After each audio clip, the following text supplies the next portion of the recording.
to have them. But even some countries, other than leave some of the states in India, there are countries which long to have a part of that semiconductor value chain in their countries. But Assam got it. When many other states in India want semiconductors because they have the advantage of skilled manpower, already a lot of startups, already a lot of other ecosystem which is required for any one of those semiconductor ladder. You know, semiconductor, when you talk of semiconductor as one, but it has several steps in it.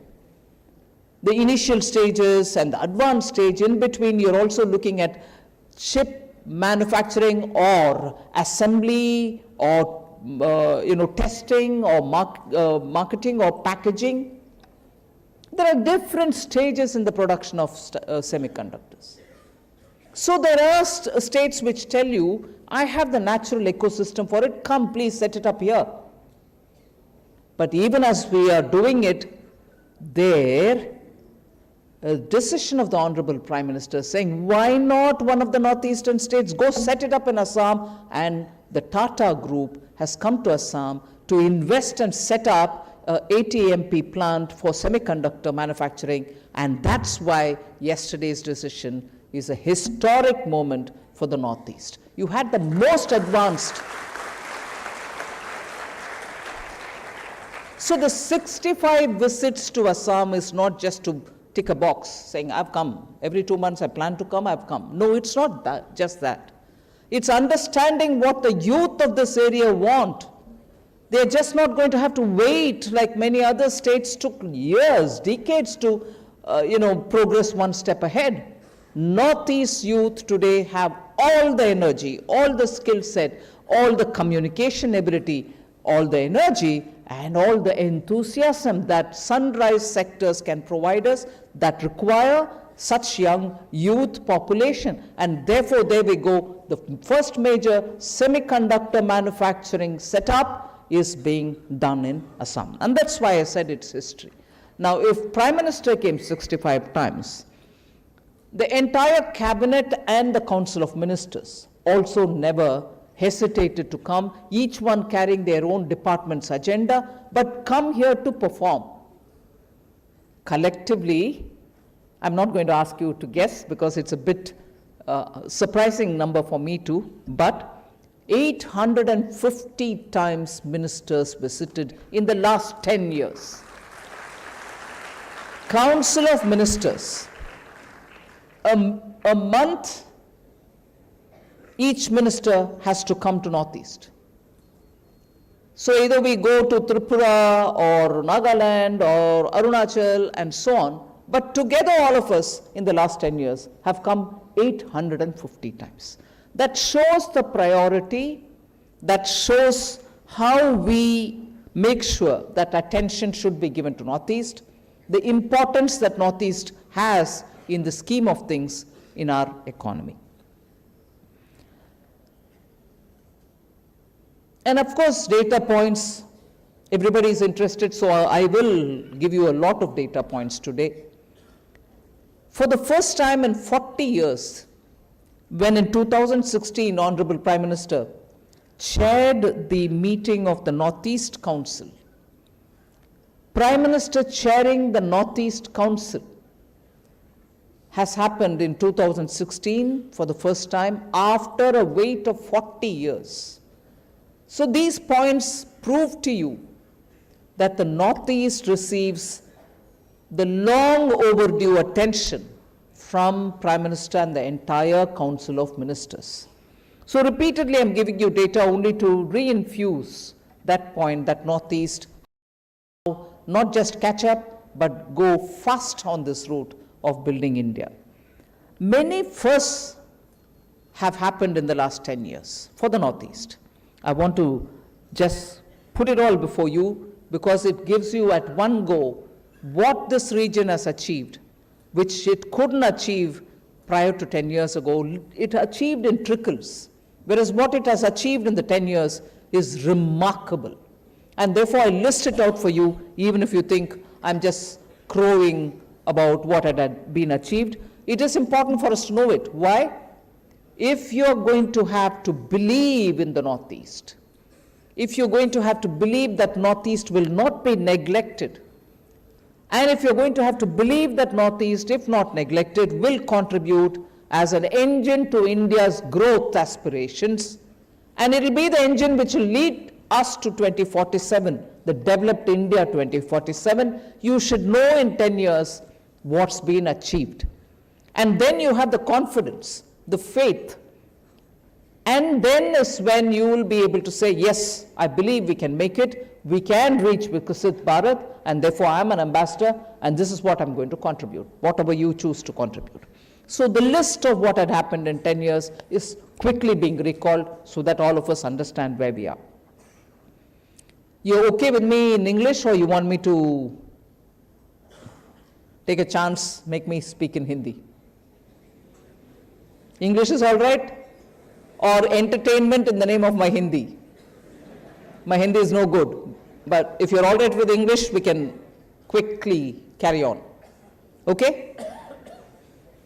I can't speak Ahomia, so at least be indulgent that you'll allow me to speak in English. Okay? No response. S for what? English. All right.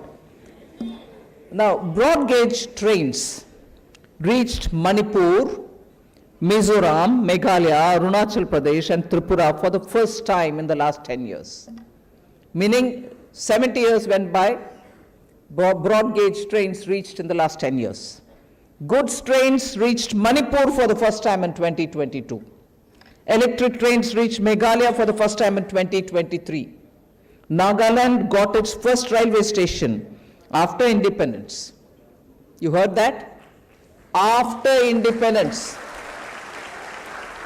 Nagaland got its first railway station.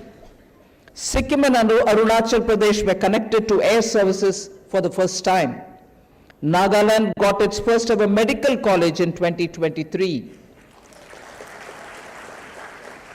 And Northeast got its first AIIMS in Guwahati in April 2023.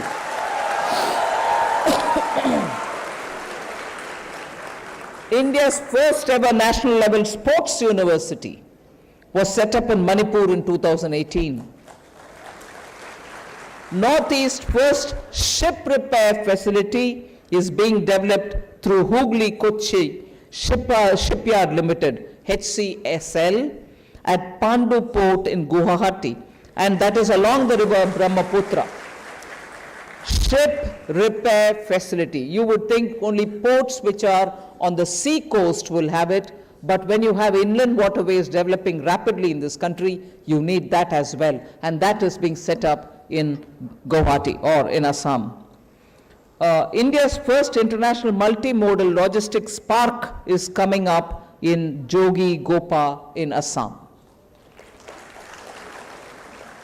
India's first Gati Shakti research chair. You know, so much is being spoken, researched into, data is being generated out of PM Gati Shakti. It's a beautifully designed app through which you're able to get several filters play through and tell us which is the most effective way of handling any one common resource, around which, if logistics is improved, we will have better connectivity and better realization of value for money. And that is PM Gati Shakti. Now, research chairs are being established. The first such research chair in PM Gati Shakti is being established in IIM Shillong. 23rd February 2024, there was an announcement made. That will facilitate research and development and also innovation in logistics capacity of the country. So startups, whoever is present here, please understand that on logistics, there's so much that you can innovate and do for the country, which is established in Shillong. Border villages. I want to speak about border villages for a moment because most of the northeast states have international border. Those villages in the border areas, in the international border areas, are critical because they are the eyes and ears of the country. If people living there are not going to be able to get information or see what's happening and convey it in time, any amount of smart intelligence cannot help the country. And that is why you need villages in the border areas to be developed. But I'm sorry to have to politicize this. For a minute, I want to say how 10 wonderful years were lost without developing the border villages. The belief of the earlier government for 10 long years, and I'm not saying it out of any kind of inference that I've made. I'll give you a quote from the defense minister who during that time had said, we don't believe in developing the border villages because more the development, it'll be easy for the enemy to access us.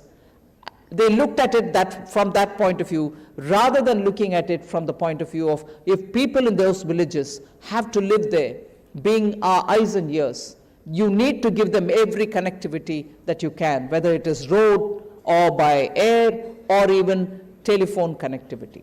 So Prime Minister Modi said he looks at those villages as the first villages because they are the point of entry through coming into India, and made sure that money will be spent to develop them. He named the whole program Vibrant Village Program. And as a result, 4,800 crores in our budget between 22, 23 and 25 and 26 have been allotted. Villages are getting connected and all kinds of facilities are being now provided to those border villages.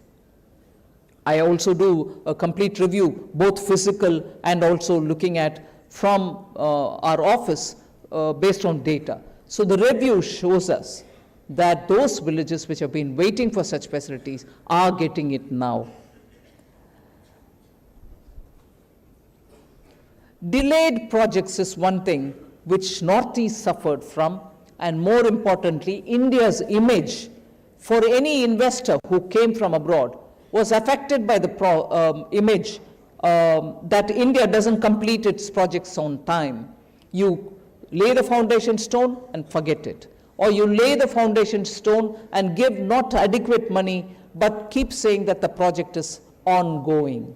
Whereas what Prime Minister Modi has given as a thumb rule to all of us is we should be a government which lays the foundation as much as inaugurates the project. So you cannot afford to have projects going unendingly.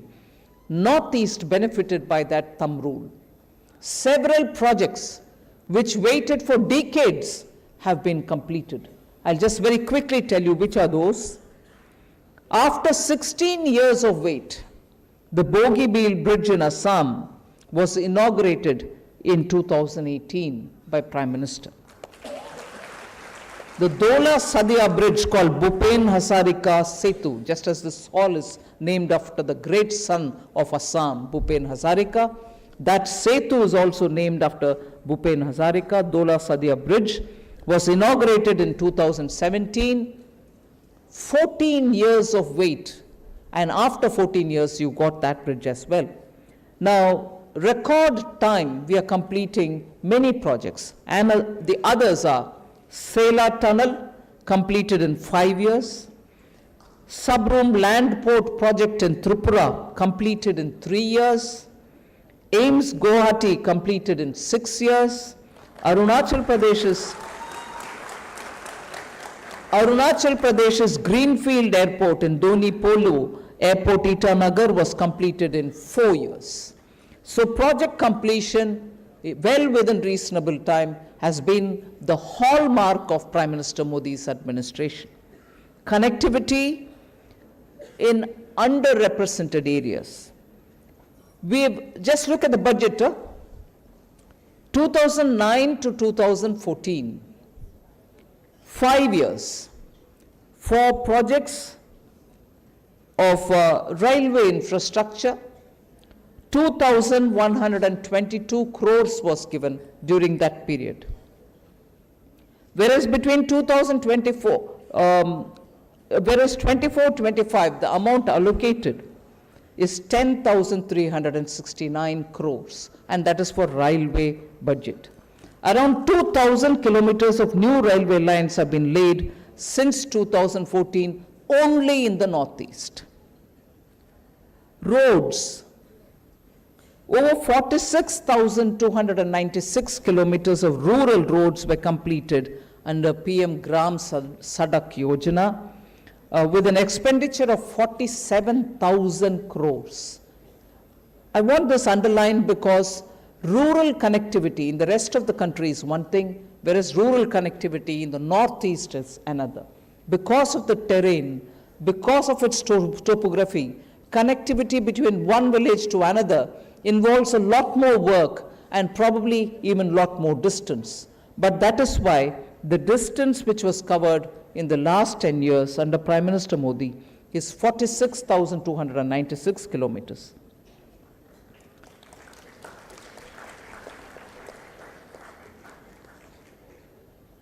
Until 2014, only 10,000 kilometers of national highways were constructed in the Northeast.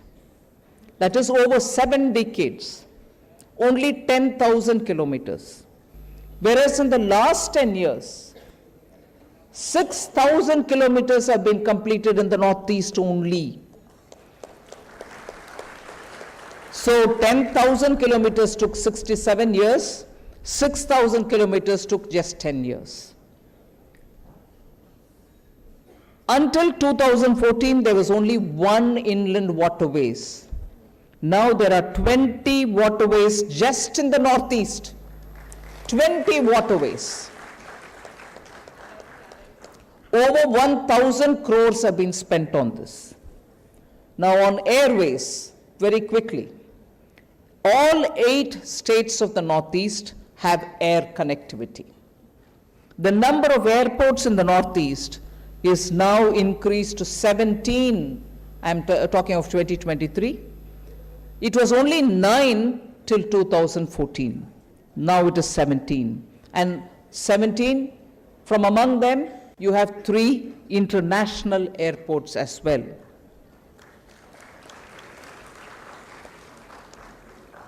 Northeast and its climatical condition is very conducive to strengthen the edible oil mission in India.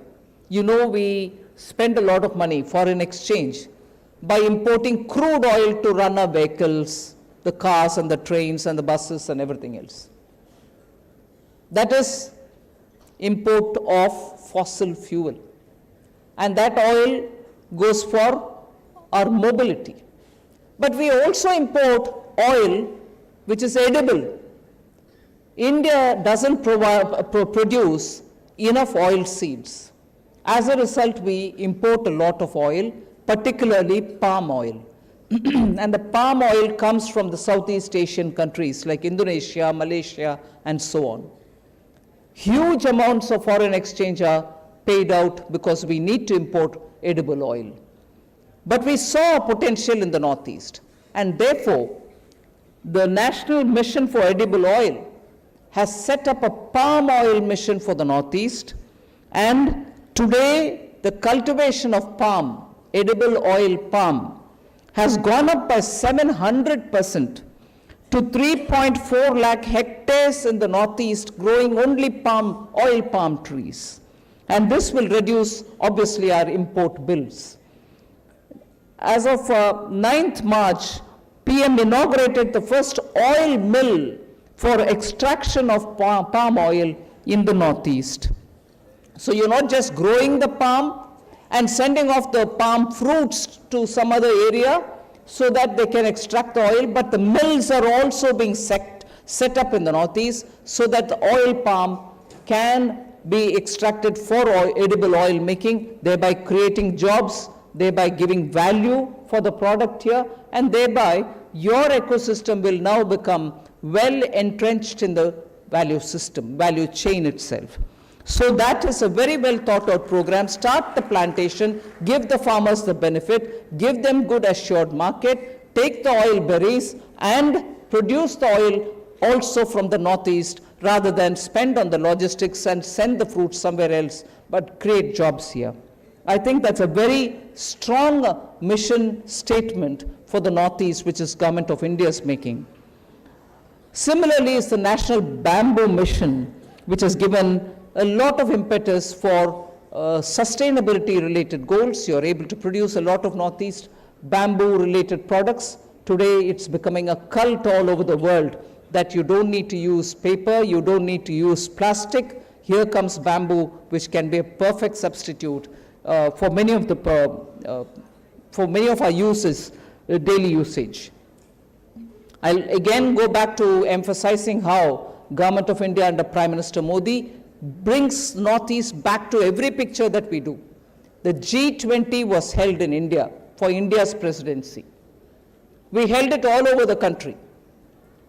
20 or more than 20 events were held only in the Northeast, so that the ministers who came to attend went to different parts of the Northeast, saw the region, held their meetings and went back. So now Northeast could showcase all its products during the G20 summit. That way you're able to see that you're very much in touch with the international market and also showcasing all the wonderful products that you produce here. All this requires financial support. Government of India has made sure that Northeast benefits from everything that we do. I just want to highlight that 25,312 crores have been provided in the name of special assistance to the states for 50 years as an amount given to the Northeast without interest and no repayment till 50 years. You can use them for creating assets in the Northeast. Build your roads, build your buildings such as the secretariat or office space, or some of the small projects which are so required in the rural areas. 25,000 crores, over 25,000 crores have been given to the Northeast. Similarly, in the name of PM Divine program, which creates livelihoods, 6,600 crores is the outlay given for projects which can create jobs in Northeast, and that is specifically for Northeastern states. So PM development and infrastructure monies for the Northeast has been called PM Divine.